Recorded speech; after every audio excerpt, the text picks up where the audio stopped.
posted bigoted jokes on your website, skewering women and gays and Jews and Asians and Polish people like and me. Bikers and Irishmen too. And yeah, Irishmen too. How is that sort of disrespect for people going to allow you to govern?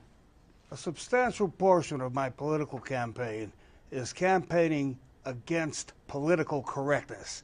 It's a lot of the working class. Oh, by the way, when you did your introduction, I wanted the fact that I was the president of the Bombers Motorcycle Club and that I was a long-haul truck driver, okay? I wanted to get the low-range stuff, not just the high stuff, engineer and all that, but like a Fuller 9-speed transmission. They got the granny low and go all the way up to overdrive.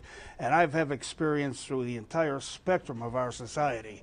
And I like blue-collar values. And those Harleyisms that I called had a lot of warning on there. You know, you might find this offensive, but I hit everybody. Jews, Polish people, Irish, Italians, religious jokes and black jokes. And by the way, my wife screened that, and we took the real hardcore zingers out. So in case I get any flack from people like you, note that, you're mild, I can fire that back and attack my attackers.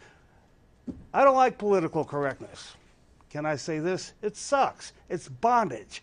And I'm about as politically correct as your proverbial turd in a punch bowl, and I'm proud of it, and I'm going for it, and I'm going for the vote of the real people out there, not these bondage type people who don't have a clue about picking up strangers at night and hauling them God knows where. Try that for a while. All right. All right. Okay. Next question is for Mr. Bass. Lights, ma'am. The next question's for Mr. Bass. All right. Thank you so much, Mr. Brown. Your closing remarks.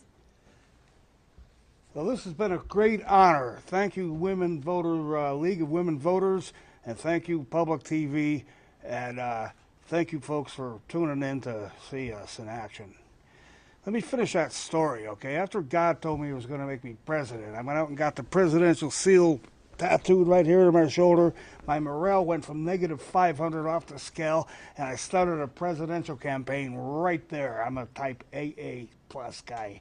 And I was living in Fat Jack's cellar because my ex-wife had given me trumped up some restraining orders. I couldn't see my kids. It was a mess.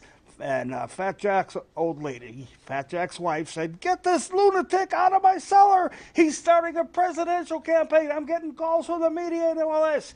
For 3 years, I had the credibility of Chicken Little. You know, the sky is falling.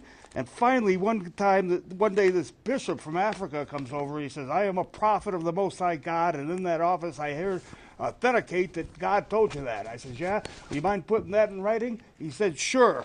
And he put it in writing, and I got the original at home, and I was able to go up to all my detractors and say, "Na, na, na, na, na, na." Okay, now, I need practice. Practice.